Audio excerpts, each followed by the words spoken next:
Howdy folks, how are y'all doing? My name is Reese and welcome to my Tekkit world. Tekkit 2 has become one of my favorite mod packs. It is truly a near one-to-one recreation of the original Tekkit Classic. And I've been doing a Let's Play series over on my Let's Play channel, Howdy Folks LP. It stands for Long Play, but it's Let's Plays. And I've been playing through it over there. It's been a lot of fun. And I thought it might be fun to show you folks my world that I've created and give you an idea of what you can do in Tekkit 2. If you're not playing it yet, maybe give you some inspiration. If you played Tekkit Classic back in the day, or if you missed out on Tekkit Classic back in the day, it's a great time to get into Tekkit 2 because it's basically the same experience, but in a more modern version of Minecraft. There we go. My hat is straight now. Let's get into it. Now, I guess, quick disclaimer, my world is not super fleshed out with the more advanced things you can do in Tekkit. We're getting into that soon, and I'm going to show you where. But for now, ignore everything on this island. This is Andesite Island. I don't really know what's going on there. There's some sort of volcano base over there. I don't know if these things... they're not part of the mod pack. They're this other thing happening, I'm sure. But everything you're about to see here is just part of the pure Tekkit 2 experience. So this is my house, and it's a marble design with some lovely maple wood logs. Now, here's a hot tip for you. You might have noticed that what am I looking at is on. This is in the pack. I've seen people ask questions about how I got that. Do you have to add it yourself? Why is it not in there by default? It is in there, but by default it's turned off to stick more closely with the original Tekkit Classics experience. Right now it's bound to button 1 on your number pad, so pressing that will make it go away, and then when you start the pack, pressing it will bring it up. So it's in there, you just have to turn it on. So if you don't have a number pad, all you got to do is go to your options, controls, and scroll down until you get to Wayla, which should be towards the bottom, and you can change it. You see here by default, it's set show hide to number pad 1. You can change that to anything else you want to, and then press that button, and you will have Wayla. Now I'm going to leave it off. Actually, I might leave it on so you can have an idea of what we're looking at. But this is the house that I've constructed. We've got interdiction torches because, of course, Project E is in this. So this is, if you remember Equivalent Exchange, this is sort of the newer version of it. It's a continuation of that project. And it's almost exactly the same as Equivalent Exchange was inside of Tekkit Classic, except now we have cool things like transmutation tablets that you can carry around with you. And also making the transmutation tables and tablets so much better, they have a search bar, and this is what sets them apart from Tekkit Classic, because now you can just, anything you throw in there, search for, and get access to immediately, stores a massive amount of EMC, and I realize I said that and there's like 4 million EMC. That's not really a massive amount, but if we head inside here, you can see we've got ton of grade mods installed. So of course we've got Industrial Craft Classic. This is a really cool table where you can teach it different recipes, and as long as it has the items inside of its inventory, it can craft them for you. So for example, if we needed an MFSU, this might not work because it looks like we're running low on rubber. Yeah, so right there you can see that it really needs rubber. Now this thing can interact with inventories adjacent to it, and one of my plans has been to get a black hole storage unit. The one that holds 12 black hole storage units, I can't remember what it's called, but then I can fill that up with all the various ingredients and I won't have to manually fill it. But there we go, now I can just grab an MFSU with 0 crafting. I don't have to do anything. So I'm getting ready to automate that, and I'm going to show you the factory where I'm going to be doing that. But we also have the iron chests mods, so obsidian chests are present. Again, Project E is in there. We've got these barrels that I'm using. They're objectively worse in terms of... Well, actually, I don't know why I'm using them. You can hold more inside of one of these obsidian chests, and then you can hold a whole lot more inside of a black hole storage unit. I guess I just built them for the fun of it. And they do look quite nice, and they use the same texture as my roof. So, oh, by the way, these are not holes. This is, chisel is installed in the pack, so we have glass that we can make that is perfectly clear. Although, I've been experimenting with changing that out with street glass. I've still not decided exactly what I want to do. We've got all of our industrial craft machines set up over here, including the upgraded rotary macerator and the induction furnace.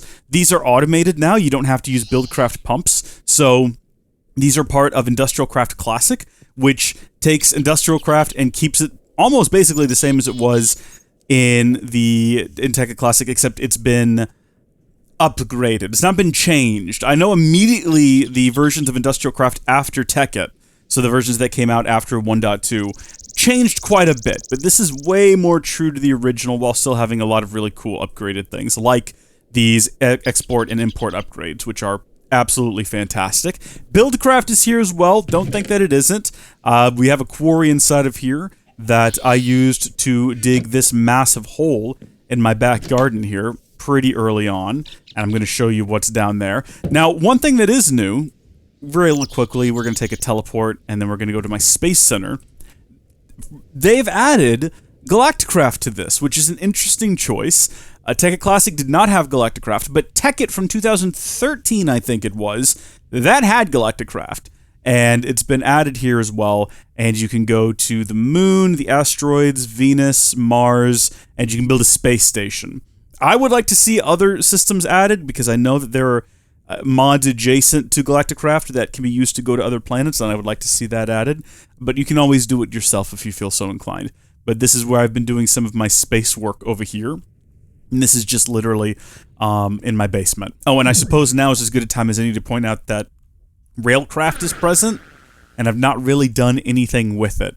I will eventually, but not right now. So we can take these stairs and we're right back upstairs where we started. But I'm going to go back into my massive pit here and show you some of the stuff I've been working on. So of course we have a nuclear reactor, and these just got a pretty big upgrade. They output a whole lot more power, although mine is outputting no power because it's currently empty. And I'm probably going to need to address that as soon as I'm done recording this video, because that's going to be a bit of an issue as I continue my Let's Play. This is a creeper that I got from space and brought back with me using a monster ball. What is it called? The mob imprisonment tool, which is not single use. It's multi-use and can be used to carry mobs around. So I brought this one here, and then I used a name tag on it to make sure it didn't despawn.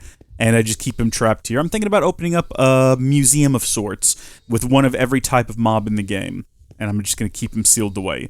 Now, he's not catching on fire, I believe because he's wearing a helmet, or maybe because there's a couple of layers of glass. I'm really not quite sure why. So over here we've got an array of medium voltage solar panels. We will be making a high voltage solar panel soon, and that should prove to be fun. We've got a plasma fire running. What are you even doing? Just generating UU matter? I think the UU matter generally gets put directly into the plasma fire. This is a standard world spike. You feed it void powder or endered pearl dust as well, and it'll keep worlds, I think a 3x3 grid of chunks loaded when you're not nearby. Also tucked away back here, we've been doing some stuff with industrial foregoing, which is in the pack, which has a lot of really cool things. Now let me show you this. This is my little secret shame in the basement. I keep it hidden away so I don't have to look at it, but this is where I've been generating large sums of EMC. This is a power flower, but it's not your normal power flower. This is one on... It's a bit hopped up, alright? So inside of here, we've got Energy Collector Mark 3s, Antimatter Relay Mark 3s, and then the middle of all of that is an energy condenser creating blaze rods, and a single blaze rod is worth 1,536 EMC, but then that produces 3 blaze rod powder, which is worth a bit more than that, right? So the blaze rods get broken down to blaze powder, get turned into red matter. There's a faster way of doing this, and in fact, we had a system that was faster, that didn't involve power flowers. But then again, was it actually faster? Now that I'm looking at this, this is running at full speed. We've got a full speed rotary macerator going. I guess this was built so it would be a little bit simpler. Everything would be going in one direction as opposed to things being moved back and forth from in the rotary macerator into a condenser and then so on. This is a pretty decent system that allows me to get, you know, things like a couple stacks of red matter and just throw those into here, and look at that, we now have 93 million EMC. It's madness, it's insanity. But because not everything can be generated with EMC, you still need to automate quite a few things. For instance, all of these lights had to be built by hand because there's no way to get many of the materials, but that's going to be changing soon. I can't wait to show you that. We're going to get to that here in a moment. First, though, let me take you for a bit of a tour around the different worlds. So first off, we've got our lunar base here. So teleporters do work between dimensions, but they require a massive amount of energy. Wowzers. Now, wait a minute. Did the night sky get an update? I guess a recent version might have revamped the night sky, because that is not what it looked like the last time I was here, I don't believe. It looks very cool. Let's head outside and have a look at that. This is my moon base, by the way, on the moon. Wow, that is quite the upgraded skybox. That looks amazing. Love that. You can actually see distant little galaxies out there. That's fantastic. And of course, we've got the bands of the Milky Way. That is pretty cool. This is my moon base, though, and it's a pretty simple design. We've got our entrance here. I keep meaning to add airlocks and everything, but for right now, I've just been using a bubble generator. We've got our leaves over here with our oxygen collector, and looks like everything is running pretty well. Over here we have, or should have, our original rocket. Yep, there we go, poking out of our crystal chest. That's our first rocket we ever built, and I leave it here on the moon just in case something goes wrong and I ever need to launch back to Earth from here. But we do have a teleporter. And then in terms of power for that teleporter, that's all taken care of down below here. So this is our oxygen bubble distributor, and then this is not running, or it is running, but oh my gosh, it's probably all full now that I think about it. Yeah, our MFSU and our MFE are all full, so the generators are just not operating. Alright, well this is a very cheaty way to make energy. Basically what we're doing here is we've got energy collector Mark IIIs feeding energy into our energy condensers, which are making charcoal blocks, which are then being hopped into here, into these basic generators, to fill up first an MFE to kind of power the base. I wanted to have something storing power for all of the different components, like the oxygen collector and the bubble generator. And then separately on the bottom of our teleporter here, we also have an MFSU. So we'll actually just fly out of here real quick. This is something that I had set up early on, was just an ender chest, because it costs more to teleport if you have a full inventory of items. I just would dump everything into one of these ender chests and then, you know, use the teleporter to go home and then collect all of my items. But now that we have the generators in the basement and another world spike set up here with void powder to keep the generators running when I'm not on the moon, it doesn't really matter. As you can see, the MFSU is full, and we can go with my inventory full of stuff and armor, head back here. Now Mars, Venus, and the asteroids aren't set up quite as well. What you'll find here on Mars is that we've got Cheese, my friend here, who just exists and hangs out on the base. We've got some trees. There's not honestly a whole lot going on. I found the other worlds included to be much less interesting. Well, specifically, I found that Mars and Venus were far less interesting.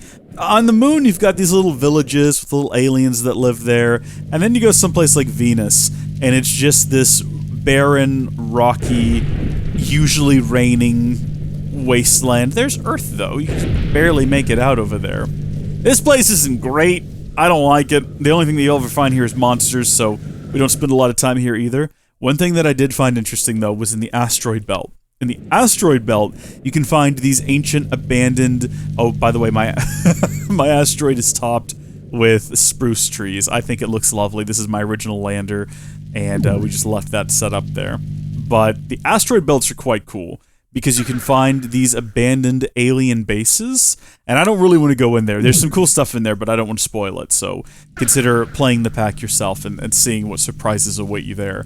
But lots of pretty cool stuff here in the asteroid belts, and it does not have a world loader. I'm just realizing I never put one of those there, which means that we are probably completely out of juice in our MFSU, and, well, maybe not completely. So here's another little trick for you. Inside of the alchemical bag, any items located here also do not have any weight that goes into the equation for the teleporter, meaning I should be able to, now that I'm naked more or less, get back home. I'll need to remember to go put a world spike in over there, because boy, that's annoying. You gotta get everything back out of here, and then figure out where it was in your inventory, sort everything back out. There we go. Alright.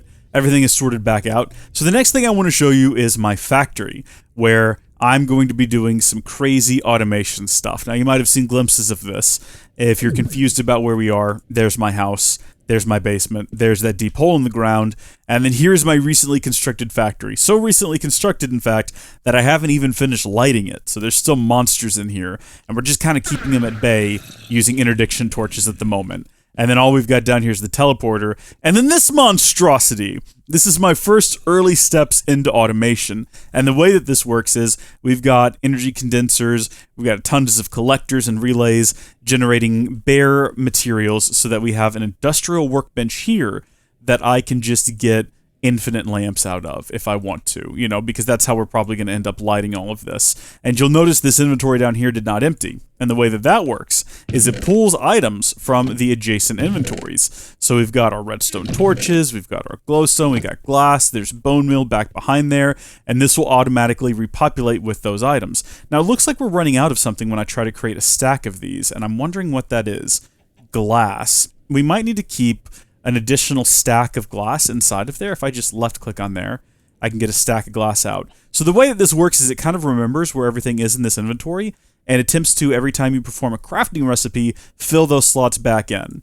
So there we go. I'm able to now get a full stack of lamps by holding down shift and clicking, just manufacturing them using the stored recipe and then the items in all of the adjacent inventories. I wouldn't say it's quite automation, because automation would be replacing this with an automated crafting utility or automated crafting bench of some sort. Which one thing that's really cool about this is you'll notice the only items that are in here are bone meal, glowstone, redstone torches, and glass. But what's needed to craft these lamps, which I now have an abundance of, is Illumar powder and glass panes, and that's because this thing can do something called recursive crafting.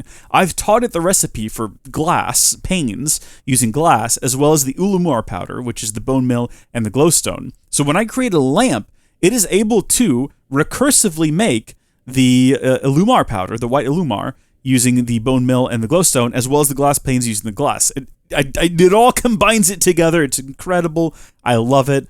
And I don't know if you noticed upstairs, but if you have a look inside of this one, we've only got this one slot for crafting. But if we head back up to the sort of main house area, you can see that this one over here has several slots. So you can add these little thumbsticks, basically, these little memory sticks, and it'll unlock additional areas for crafting. And we have some more of them down here. And I've given them names, so I know that this one is for a teleporter, this one's for an MFE, and this one is for a generator. So if I just wanted a generator, I could take the MFE one out, and I could put the generator one in there, and there's the recipe for generator. And assuming I have all the correct items either in this inventory or adjacent, I can grab as many generators as I want out of there. Crazy stuff, I know, right? It's very cool, and you can name these by just coming over here and sticking them inside of your anvil and naming them like that. But as I was saying, we're about to get into automation in a pretty big way, and we're going to be doing that down here in the factory. I have dreams of auto-manufacturing high-voltage solar arrays without ever having to do anything. Just come down, and there is a black hole storage unit full of the darn things. And it's all going to be manufactured from the raw materials will come from energy collectors, and then they're going to go through all the different processing and just be waiting for me, and it's going to be awesome. So that's sort of the next stage of the operation, although what I am currently working on actually is my good friend Napier up here. In the very first episode of my Let's Play series, episode 0, I raided his village, and I told him I would go back and fix it, and now he's here to hold me accountable to that. Weird things going on around here. But I just wanted to show you some really cool things that you can do inside of the world of Tekkit 2. And the sun is now rising, which means that you folks have been with me for an entire day. I hope that you enjoyed it. We might come back and do another video in the future once I've got the factory up and running and up in production. But you can see those interdiction torches doing their job, keeping the monsters at bay. They cannot get close, and love to see that. I can also turn on my flying ring here by right-clicking it, and that'll repel the monsters as well, which is pretty useful. Unfortunately, it also repels my good friend Napier there, and I don't want to do that. And if you're wondering what's repelling these guys, I buried some interdiction torches underground so that you don't see them, but they're there and are keeping the monsters at bay. So that's spectacular. They also divert their arrows, which is really cool. And this is what the factory looks like from above. Looks like everything inside is burning. So the glass doesn't stop them from burning. It must be that creeper's helmet that's keeping him alive. But I'm looking forward to getting all this automated. And until then, you know what? Thank you folks for watching. God bless you. I'll put a link down below to episode 0 of the Let's Play series if you're interested in watching that.